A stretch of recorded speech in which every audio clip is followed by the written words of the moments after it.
Hi, everybody. I'm doing an objection for you right now that is complex, and you need to take your time if you're going to get it right. Now, the objection is called I'd rather add on, which means that someone is considering remodeling their home as opposed to purchasing a new one.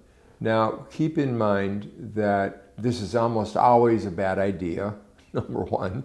And number two, you don't have one paycheck on the table. You have two. So if this person is bound and determined to remodel and convinced of the wisdom of that decision, there's probably nothing you're going to be able to do about it, because people don't like to change their mind. But sometimes we can sway people. So this is going to take some time, but I need to get through this with you. So this is sometimes an expired objection. This is sometimes based on someone telling them what their home is worth, who doesn't know what they're talking about. They might not think that they have enough equity in their house to produce enough profit to move from A to Z. There's a variety of different reasons why you'll get this particular objection. And you need to know how to handle it. So the first thing is, why are they considering this? A great way to begin your response is to ask that tried and true summary question close. There's obviously a reason you feel that remodeling is in your best interest as opposed to a move. Can you share some ideas with me? Tell me what your thought process is. And be interested and be engaged and listen carefully. So the first thing you got to do is ask a question, dig in a little bit, and figure out where they are in this. Figure out why they might think remodeling is a good investment. So that would be the first thing. The second thing I would do is kind of look a little quizzical and say, did you originally intend to sell your home and then move into this remodeling process? Help me understand how that happened as well. Now, the other thing I have down here on the bottom of this particular slide, and this is really important, is are you on the phone or are you in their home? Because if you're on the phone, you have a radically different objective than if you're in their house. This is important. If you're on the phone, your only goal is to get into their house. If you're in their house, your only goal is to objectively compare and contrast the advantages of remodeling versus purchasing another home. And those are two completely different objectives and have two completely different approaches. So if you're on the phone with them, I would say to them, your goal is an appointment, not a presentation of how dumb this is, because you're going to lose them and you're going to lose the appointment trying to talk them out of it on the phone. So there's something called feel, felt, found for those of you that have been involved in sales for a while. I can understand how you feel. Many people have felt that it was in their best interest to remodel as opposed to purchase. But some people, after they've looked at all of the facts, have found that it was in their best interest to consider another alternative. I would like an opportunity to compare and contrast those two approaches and see what you might think is in your best interest. Compare apples and oranges. Do not try to talk them out of this on the phone. There's all kinds of reasons why this is a bad idea. Getting a second mortgage on your house typically involves a higher interest rate. There's 2 mortgage payments. A rule of thumb is for every $10,000 you use to remodel your house, you're only going to get $3,000 to $3,500 of it back.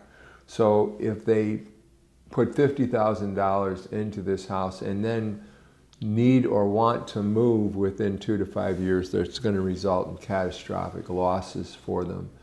So there's a lot of different reasons why this is kind of dubious as a strategy, unless they have some compelling reasons to stay where they are, and they are going to live there forever, and they're going to live out the value of these changes in their home. Then it might be a good idea. Amy and I just remodeled our house, and we did it for that reason, because we have no intention of ever moving anywhere. So sometimes, once in a while, I'm the exception, it makes sense. But for most people, and I'm talking 95% of the time, compared to purchasing almost always wins. Just to review, you're on the phone. Feel, felt, found. I can understand how you feel. Many people have felt the same way. Some people have found upon looking at the facts that it was in their best interest to consider a move instead.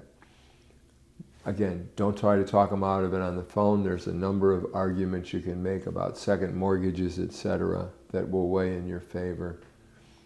The 30 to 35% rule, and get in the house.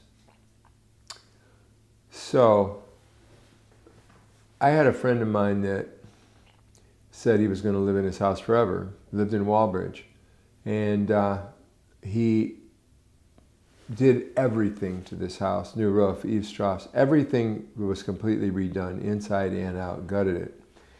And he asked me whether or not it was a good idea before he did it. And I said, well, I got an important question for you, Steve. How long are you going to live there? He said, oh, we're living here forever. Well, forever was 1 year. He worked for the railroad and got transferred. And it ate up all of his equity. So sometimes, and forever isn't forever. So cost versus appreciation, sometimes again that 35% rule, there's an expression called over improving the house. And what that means is that with appraisals and real estate value, everything drags to the middle. So what that means is in a neighborhood, the least expensive house is going to be worth a little bit more money, maybe a lot more money, than if it was in a house in a neighborhood of all houses that were exactly like it. And if a house is the best house in the neighborhood, it's going to get dragged down to the middle, because if it was in a neighborhood where it had all houses in the same price range and in the same condition, you could probably get that value. So the last thing in the world you want to be is the best house on the block, bottom line. And sometimes when you remodel, that is the goal. The goal is to become the best house on the block. And from a financial perspective, that's not the best thing. The last argument is functional obsolescence. Anything that chops up a house, makes it look dumb, baths off of kitchens, huge family rooms off the back that are bigger than the house, goofy entrances and exits from rooms are what's called functional obsolescence, where it just, like, this floor plan really doesn't work, okay? That's not good. That has an adverse effect on value too, okay? Those are some thoughts about adding on. Almost always a dumb idea. Take your time. If you're on the phone, your goal is to talk with them a little bit about the advantages, not of not remodeling or moving. Your goal is to talk about the advantages of talking to you about that. And there's a big, big difference. Say, I just want to compare apples and oranges and go through that process. Your arguments are pretty simple. A second mortgage adds more money. In most cases, people borrow to do this. It's usually not a good idea. The 35% rule, the living in a house that is being remodeled is a crazy, disruptive experience. And then you have to deal with contractors.